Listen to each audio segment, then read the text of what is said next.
Where do you see Arjun Vaidya in 20 years? What's sort of the medium-term goal? I want to be physically active.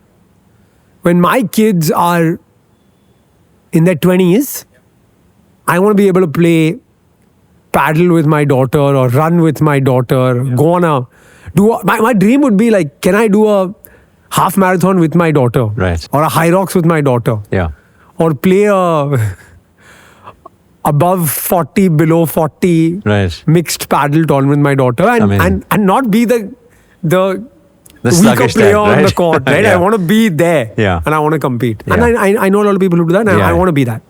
I'm not going to let that go, hopefully. Right. I want to be the dad who's able to look good at my daughter's graduation. I want to be the dad who's able to dance and look young at my daughter's weddings. I want to be able to continue this from 34 to 64. Well, look, I know you spend a lot of time going through the tests, obviously coming here, being with us. This is something I'm sure will create a lot of value for people watching at home, entrepreneurs, founders, young dads, young parents, people who are wanting to push their bodies. If that sounds like you, then you need to really be looking and taking notes for my 5 next takeaways. So, tip number 1. If you're in a leadership role, you need to track recovery in the same way as you track performance. I think one of the biggest takeaways we had out of today's conversation was there was a lot of emphasis to training, sport, playing, but not enough emphasis on the recovery itself.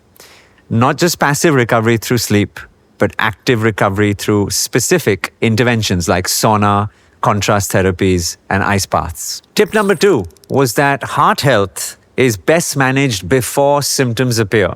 Here was a classic example of a young Indian male who has a family history of heart disease. He spoke about his father's recent bypass and stenting.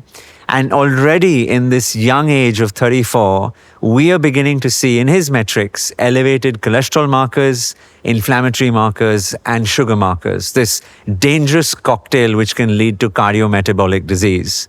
So I recommend that we all get tested, not just through bloods, but also looking at some very specific heart testing, like the carotid intermedial thickness test that we spoke about, the coronary calcium score test that we spoke about, and also a stress test and a 2D echogram as well. Okay, my third tip from my conversation with Arjun today was that A1C, HbA1c, is not just a metabolic signal, it's actually a trend line. It gives us directionality in terms of how an individual's metabolic system, specifically looking at carbohydrate and sugars, are being managed.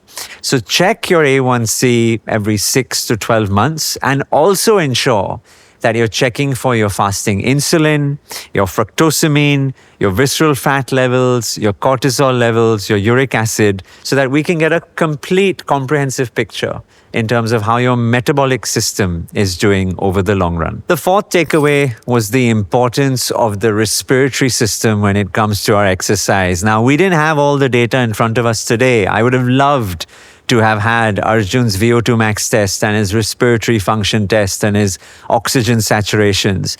These are all critical markers that allow us to understand how effectively the body is absorbing oxygen, transporting oxygen, and utilizing oxygen. So know your VO2 max number in the same way as you would know your heart rate or your blood pressure. You can go into a lab and get it tested, or you can use one of the more commonly used wearable devices on your wrist or on your finger to approximate a number. But it's an important metric for you to know to track your performance and predict your longevity. And the last biggest takeaway for all of us is that performance improves when we optimize our nutrients, but also maximize our micronutrients. Here was a classic case of a young Indian male with deficiencies in common micronutrients, which are critical towards metabolic health and recovery. In this specific instance, it was vitamin D3, something which I see probably in about 85 to 90% of all the individuals. And it was a level low enough that it was beginning to already affect his muscle health and his bone health as well. So check your vitamin D3 levels regularly and correct them. Many variations and formulations available, but optimize for vitamin D3 so that you can enhance your recovery and build your performance.